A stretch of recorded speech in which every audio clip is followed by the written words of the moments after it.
Noam Chomsky siempre ha sido muy crítico con la política exterior, sobre todo de los Estados Unidos. No hace falta que yo se lo diga a usted. Todos sabemos que América Latina durante mucho tiempo fue el patio trasero de los Estados Unidos. Todos sabemos también que cuando alguien tan admirable como Salvador Allende estaba creciendo, allí estaban los Estados Unidos para derrocarlo, para hacer todo lo posible para que el gobierno se debilitara y posteriormente derrocarlo. Todos sabemos también que es casi una broma, digo, es dramático, pero es casi una broma declarar que Venezuela es un peligro para la seguridad de los Estados Unidos. También sabemos eso y sabemos todo lo que el gobierno de los Estados Unidos ha hecho contra el gobierno popular venezolano. Todo esto es sabido, es remanido. Pero claro, cuando está Noam Chomsky allí contando, hablando, explicando cómo el imperio mira con asombro, y es parte también de la decadencia del imperio, lo que ocurre en América Latina, dicho por Noam Chomsky, es muy valioso. Lo escuchamos.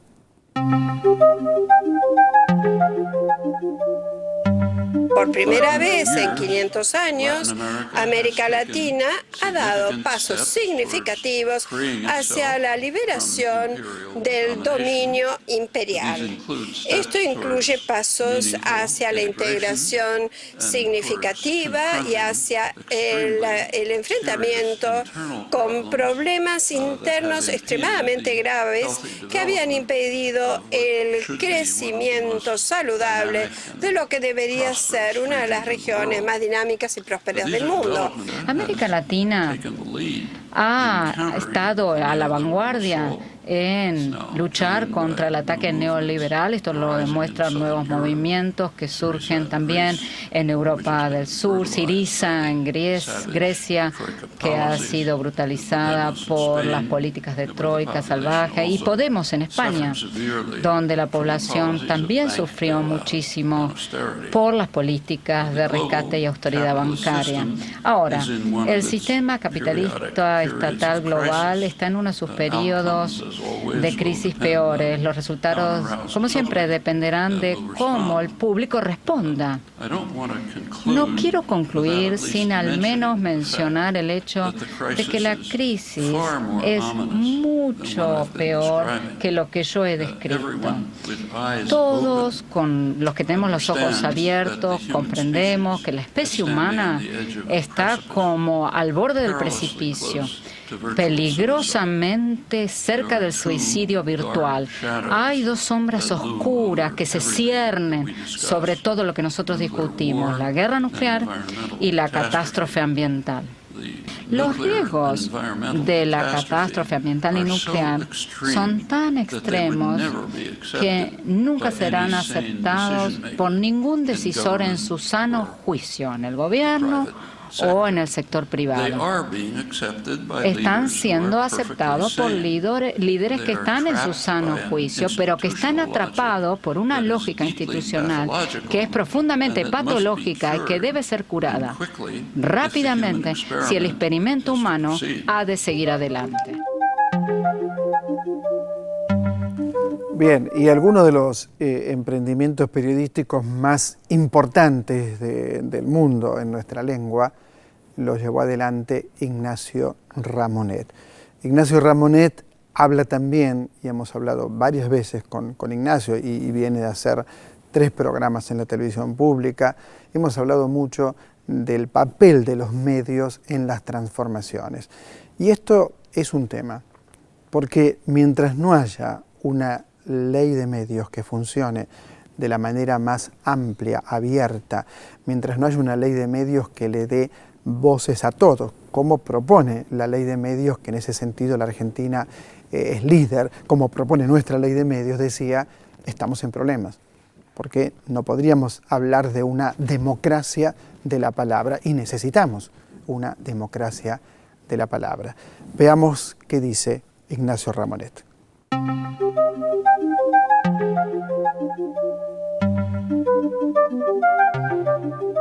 Bueno, me parece una gran idea de haber tenido esta posibilidad de reunir aquí a tantos pensadores. Yo creo que en este momento, a escala internacional, Buenos Aires es el lugar donde hay la mayor concentración de materia gris, ¿verdad? De personalidades, en todo caso, intelectuales conocidas, personalidades también de la vida política y pensadores políticos que se reúnen aquí en el marco de este foro Emancipación e Igualdad. Es una gran idea, creo, y también una manera para los que hemos acudido aquí de expresar una solidaridad con Argentina, con la presidenta Cristina, en un momento en que Argentina también es objeto de una agresión mediática internacional, igual que lo es Brasil en este momento de otra manera con este asunto Petrobras que está siendo utilizado. Y no hablemos de Venezuela, que en este momento está siendo objeto realmente de una amenaza insólita por parte del presidente Obama, que ha declarado nada más y nada menos que Venezuela como un peligro para la seguridad nacional de Estados Unidos, lo cual deja entrever una serie de amenazas extremadamente graves. Y por eso también hay como se ha visto en la primera sesión de este foro, se ha visto una solidaridad muy grande con Venezuela, tanto por parte de los ponentes como por parte del público, que ha manifestado una gran solidaridad, un gran afecto, un sentimiento, en todo caso, de cariño hacia la revolución bolivariana, efectivamente amenazada en este momento. Y yo creo que este foro precisamente por eso es importante, porque va a permitir ver los puntos comunes entre muchas experiencias latinoamericanas, pero también las nuevas experiencias que están surgiendo o que pueden surgir en Europa, en particular en países muy golpeados por el neoliberalismo, como fueron los países latinoamericanos, Venezuela, después del Caracazo, como fue Argentina, después de las experiencias brutales del neoliberalismo, en particular aplicado en el periodo Menem, como fue Bolivia, con experiencias de terapia de choque, con Sánchez de Lozada, y cómo en estos países ha habido un tipo de reacción y cómo estamos viendo ahora en Grecia esta victoria de las fuerzas populares, cómo mañana puede, en todo caso lo esperamos, Podemos, portado por la indignación de toda una parte de la población española muy golpeada por las políticas de austeridad, pueden también llevar al poder a equipos nuevos. Siempre me impactó el pensamiento de Gianni Vattimo. Cuando estuvo en este programa hace un tiempo, yo le conté a él que empecé a leer a Nietzsche por un libro de Gianni Vattimo, que era Introducción a Nietzsche. Y empecé a leer a Heidegger y después lo estudié por un libro también que era Introducción a Heidegger. Después Vattimo me sorprendió. De pronto empezó a pensar la religión de otra manera y empezó a pensar el impacto que tenía la religión, las religiones, en los movimientos emancipadores. Su pensamiento se hizo más complejo y a la vez, en mi opinión, adquirió una profundidad y una manera de mirar algo que a lo mejor nosotros no veíamos porque veníamos de una generación que le prestaba muy poca importancia a lo religioso. Gianni Vattimo es un hombre que crece, pero crece en edad y crece su pensamiento. Las dos cosas marchan juntas y su pensamiento es cada vez más joven. O sea, crecer en el sentido más profundo de la palabra. El pensamiento de Gianni Vattimo es un pensamiento cada vez más juvenil, es un pensamiento profundo que todos podemos disfrutar y que además todos podemos comprender. Y esto también me parece central. Veamos qué nos dice.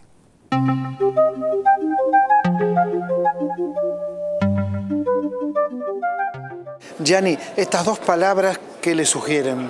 Emancipación e igualdad. Que si decimos realizar la igualdad es la vera forma de emancipación, porque lo que se opone a la emancipación generalmente es la desigualdad, es decir, hay alguien que me comanda y yo tengo que obedecer, etc. Quindi básicamente son son bien encontradas y creo también que son retóricamente útiles porque no se pueden negar. Es decir, otras palabras que ahora no sé, obviamente socialismo y comunismo suscitan más reservas, etc. Igualdad y emancipación me parecen que significan la misma cosa, pero no disturban demasiado los moderados, etc. Quindi es una buena... ¿Cómo ve usted desde Europa, América Latina y sobre todo los movimientos emancipadores? Pienso que sí, me doy cuenta aquí que hoy algunos argentinos con los cuales hablé me dicen que esperan muchísimo de Europa con Tsipras, con los Podemos. Y yo me doy cuenta que nosotros europeos esperamos muchísimo de Latinoamérica, es decir que, por ejemplo, yo sigo en mi persuasión que solo un fuerte bloque latinoamericano de países democráticamente comprometidos, etc., puede hacer de contrabalance con el poder internacional bancario de los bancos de los Estados Unidos, básicamente, pero no es más estadounidense ahora, es el banco, es la riqueza, son los ricos en contra de los pobres. Ahora, un bloque de países latinoamericanos orientados a actuar en la ONU de una manera en defensa de los pueblos terceros, decimos, de los pueblos más pobres, etcétera, etcétera, me parece la única manera, incluso para Europa, de devenir un subcontinente, una parte, un sujeto político independiente frente a los poderes financieros internacionales. ¿Qué significa ser de izquierda hoy para usted? Significa básicamente justamente no tolerar como natural la inigualdad. Si usted piensa, ser de derecha generalmente ha significado tomar las diferencias de capacidad, etcétera, como natural y explotarla para aumentar la producción. De otro lado, es decir, tomar como los negros, son más pobres, ok, pagámoslos menos y hacemos una industria más productiva, etc. La derecha siempre ha tomado como normas, como valores, las diferencias dadas naturalmente, que no son nunca naturales, porque sí, puede ser, yo soy rubio, lo soy naturalmente, pero si era pobre no era tan natural, por ejemplo, porque depende de otros que eran más ricos que yo, etc. Quindi, las desigualdades son para la derecha el punto sobre el cual, por ejemplo, los racismos han siempre sido de derecha, es decir, nosotros somos los mejores, ellos son menos, etcétera, etcétera. Tomar diferencias naturales como si fueran los valores alrededor del cual organizar.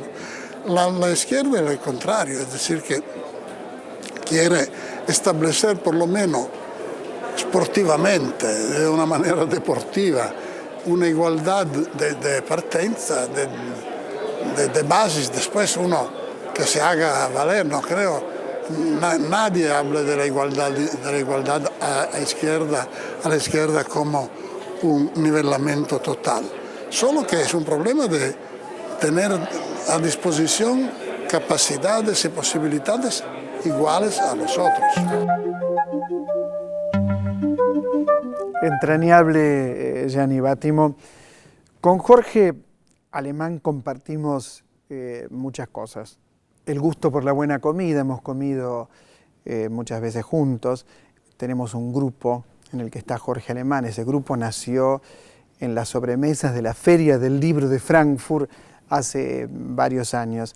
Y aunque vive en España, viene, y cuando viene cenamos y compartimos el buen vino y la buena conversación. La pasión más fuerte que tenemos con Jorge Alemán es el pensamiento, obviamente, el pensamiento psicoanalítico. Hace poco escribí un artículo sobre teatro y psicoanálisis, que son dos pasiones muy fuertes para mí, Pero ¿por qué lo nombro a Jorge? Porque en instantes lo vamos a ver. Porque su pensamiento va a la subjetividad de cada humano. Estamos cambiando el mundo, pero somos todos singulares, somos todos únicos. No hay un ser humano que se parezca a otro. Eso no existe. Por lo tanto, un pensamiento desde la izquierda que trabaje la subjetividad también en el cambio, que respete la singularidad. No somos iguales. Por lo tanto, tenemos que cambiar juntos, porque los procesos revolucionarios se hacen colectivamente, y a la vez tenemos que respetar, y yo te diría, o le diría, para ser más respetuoso, no lo tuteo, yo le diría que tenemos que amar la singularidad, amar el uno a uno. Uno habla con uno está con uno, somos únicos. También lo decía Martin Buber, Jorge Alemán en Otra Trama.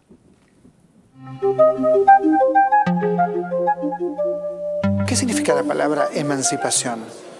Bueno, como decía antes, ¿no? Yo la entiendo como un duelo de la palabra revolución. La palabra revolución era una palabra que estaba vinculada a una lógica histórica predeterminada. La emancipación no es necesaria, no está garantizada, no se sabe si existe o no. Siempre hay que comprobar si puede haberla o no. Luego, la otra significación de la palabra emancipación es caracterizar muy bien de qué hay que emanciparse, para entender qué tipo de impas y qué tipo de imposibilidades surgen a la hora de un proyecto emancipatorio. Así que la palabra emancipación, en primer lugar, para mí es caracterizar de una manera muy específica y singular cuáles son las nuevas lógicas de dominación. Leímos una nota aquí hace unos días, una nota sobre Podemos en página 2, estupenda nota que firmás vos. ¿Cómo se puede pensar una nueva izquierda? Algunas veces la izquierda piensa con todo respeto, por supuesto, el que hacemos de Lenin, pero bueno, el que hacemos de Lenin es de 1915. Claro, está muy bien. Yo creo que el que hacemos está agotado, pero también está agotada la izquierda habermasiana, dialoguista, consensual, socialdemócrata, que intentaba formar parte, digamos, de la estructura social y de la alternancia política. Entramos en un tiempo, y la Europa mediterránea lo está mostrando, en donde elementos que estaban reprimidos en el discurso de la izquierda ahora retornan. Léase la soberanía. La izquierda era global, la palabra soberanía no tenía lugar.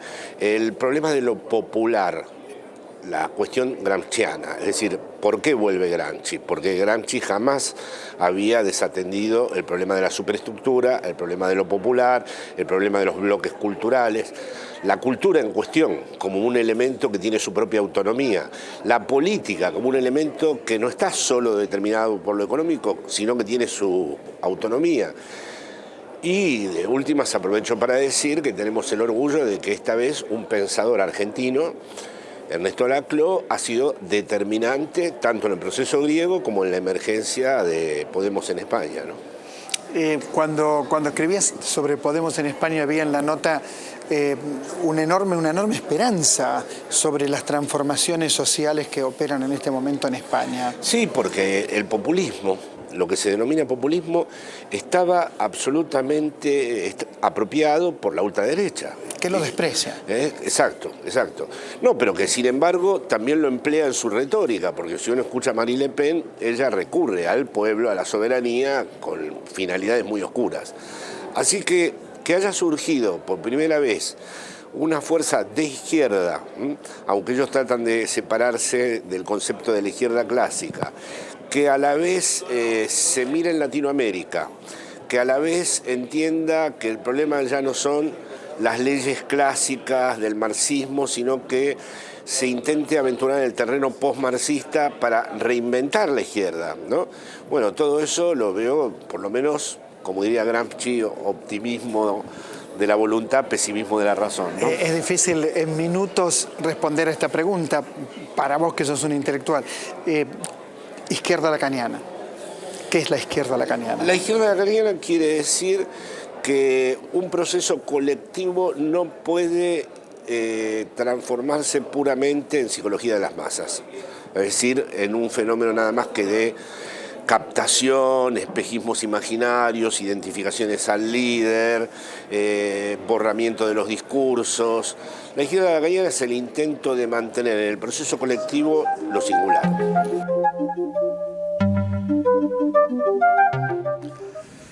Muy bien, Jorge Alemán, siendo tan claro, tan preciso.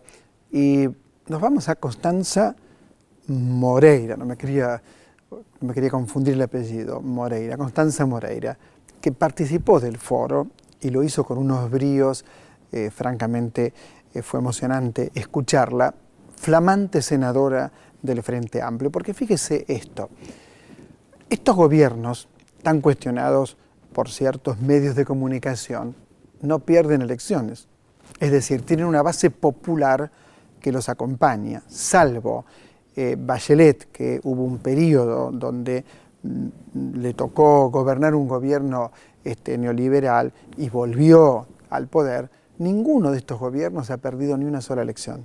Piénselo, piense en Venezuela, piense en Argentina, piense en Bolivia, piense en Ecuador. ¿Por qué no han perdido elecciones?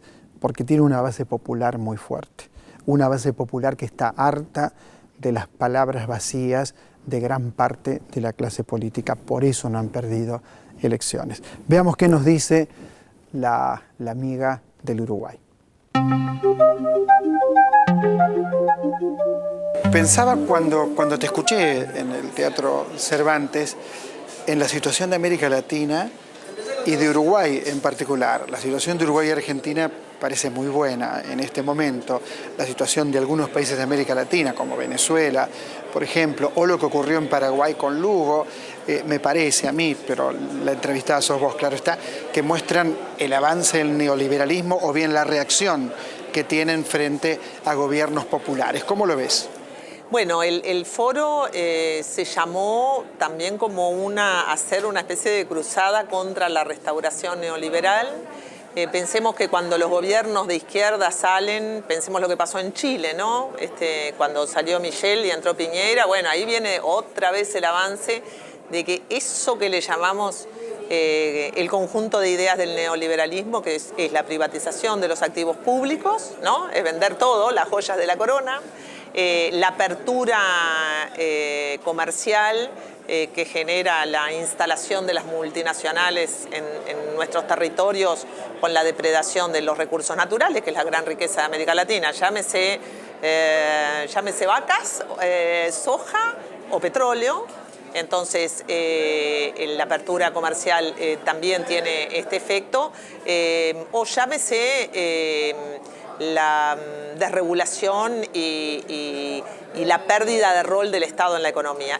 Más o menos es el conjunto de las ideas del neoliberalismo que han resultado en un desastre en la mayoría de las economías nuestras, porque bueno, lo que se le llamó la media década perdida entre 1998 y 2002, hubo recesión, desempleo de 2 dígitos, pobreza y bueno, cuando vienen estos gobiernos, me refiero a Kirchner, ¿no? A Kirchner, Tabaré, Lugo en Paraguay, Lula en Brasil, ese inicio, ya estaba Chávez haciendo de las suyas en Venezuela, generando otra cosa, además que no era solamente un cuestionamiento del modelo económico, sino una nueva manera de la democracia, ¿no? Con sus referéndum revocatorios, sus asambleas constituyentes, bueno, algo de todo esto también implicó una revalorización de la política muy importante. Cuando vienen estos gobiernos, cambian la receta, ¿no? Entonces, recuperan activos públicos, nacionalizan, estatizan, como ustedes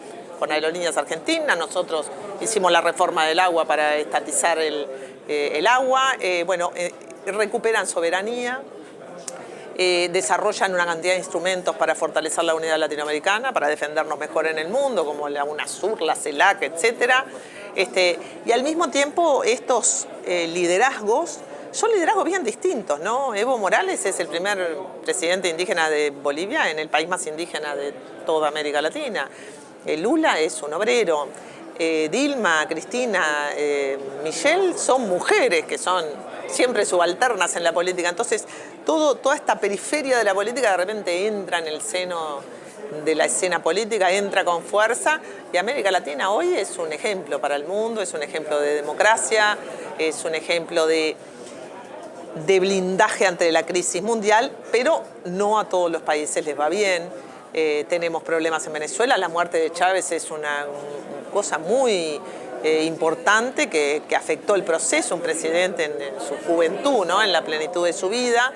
Además, Venezuela, bueno, está ahí al lado de Colombia, y en Colombia hay una especie de instalación militar norteamericana. Tenemos problemas en Venezuela. Brasil tiene una perspectiva de crecimiento muy entredicha, es decir, entró en una fase de estancamiento y entonces están todos los buitres, los buitres acechando a Brasil, por supuesto los fondos buitres aquí librando contra Argentina una lucha que es la lucha del capitalismo mundial. Entonces tenemos luces y sombras, pero en el conjunto la región, si miramos lo que es la crisis del norte, ¿no? La crisis europea y la crisis norteamericana, la región va a andar bien, la región va a mejorar. ¿Qué significa la despenalización de la droga? ¿Cómo es la experiencia que ustedes están llevando adelante? Que a mí me parece una experiencia muy positiva, sí, a mí personalmente. Lo es. En primer lugar, los países nuestros no eran países consumidores de droga, éramos países que producíamos drogas para el mercado de consumo norteamericano. Y la política de combate al narcotráfico ha cobrado decenas de miles de muertos y desarrollado la economía subterránea, pero a lo grande, ¿no? Porque la economía negra que viene del narcotráfico está más floreciente que nunca, compra gobierno, compra jueces, o sea que la política de combate al narcotráfico emanada con las directivas de Washington es un fracaso. Y eso es lo primero que han reconocido los presidentes latinoamericanos, no solo los de izquierda, ¿no? Cedillo, Fernando Henrique Cardoso. Esto es como un reconocimiento de que América Latina no puede seguir por ese camino. ¿Qué hicimos en Uruguay? Bueno, estudiamos qué pasaba. Vimos que la marihuana era una droga muy consumida y muy consumida por los jóvenes y decidimos tratarla como el alcohol. En el Uruguay no está penalizado el consumo de drogas, está penalizada la compra y el tráfico. Entonces decidimos tratarla de la misma manera que al alcohol, es decir, que la gente pueda consumir, pero bueno, pueda consumir bajo reglas. Entonces lo que se están produciendo son los clubes de cannabis. Todavía no la vendemos en las farmacias en forma medicinal, pero hay clubes de cannabis y la gente puede cultivar para su propio consumo, y eso impide que vayan jóvenes a la cárcel porque estén fumándose un porro, como decimos nosotros. Entonces, por lo menos sacamos del mercado de las drogas una droga. El otro tema que también tiene que ver con la pobreza, para mí, es el tema del aborto. Es decir, quienes se perjudican son las mujeres humildes, las adolescentes, porque cualquier persona de clase media o media alta tiene todo como para interrumpir el embarazo.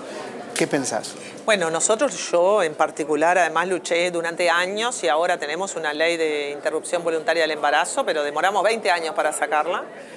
Siendo un país laico, ¿no? Porque al ser un país muy laico y donde la religión católica es muy débil, hay una cantidad de problemas que tienen que ver con lo confesional que en el Uruguay no se dan. Tuvimos el divorcio por la sola voluntad de la mujer hace muchísimo tiempo y bueno, en ese sentido es como un país más moderno. Existía lo que se llamaba una despenalización light, es decir, la gente podía recurrir y nadie se llevaba preso a nadie. Pero eso dejaba mujeres, había mortalidad materna por aborto en condiciones de riesgo y sobre todo había una cantidad de problemas de salud sexual y reproductiva por practicarse una interrupción del embarazo en condiciones de riesgo. Entonces lo que hicimos fue, de nuevo, sanitarizar la política, obligar a que todo el sistema público de salud pueda permitirle a una mujer interrumpir el embarazo dentro de las 12 primeras semanas.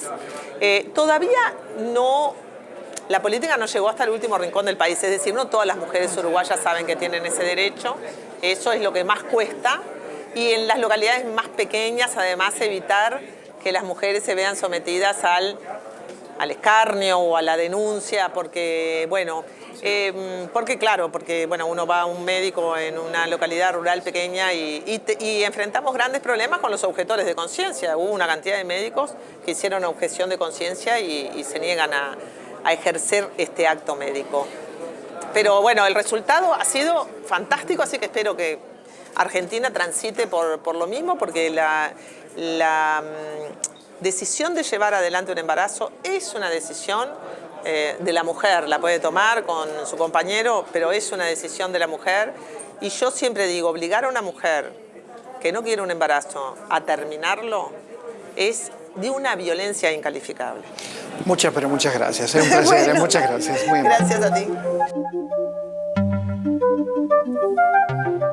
Seguramente en las imágenes usted habrá visto la cantidad de gente joven que participó del foro. Pero esa gente joven se multiplicó en todos los aledaños del Teatro Nacional Cervantes. Y esto también es muy importante, porque el otro día estaba con mi perro en un bar y escuchaba que un joven decía que a la facultad se va a estudiar, únicamente a estudiar. No, se va a estudiar, se va a participar de política, se va a pensar que esos jóvenes son los responsables en un futuro muy cercano quizá de manejar los resortes de un país. Por lo tanto, este regreso a la política, regreso a la militancia es central. Y ese regreso tiene que ver sobre todo con la gente más joven, que es la que más participa de todos los movimientos emancipadores. Enseguida regresamos, esto es Otra Trama y estamos transmitiendo para mí un programa especial donde lo que más presente está es el pensamiento, la palabra.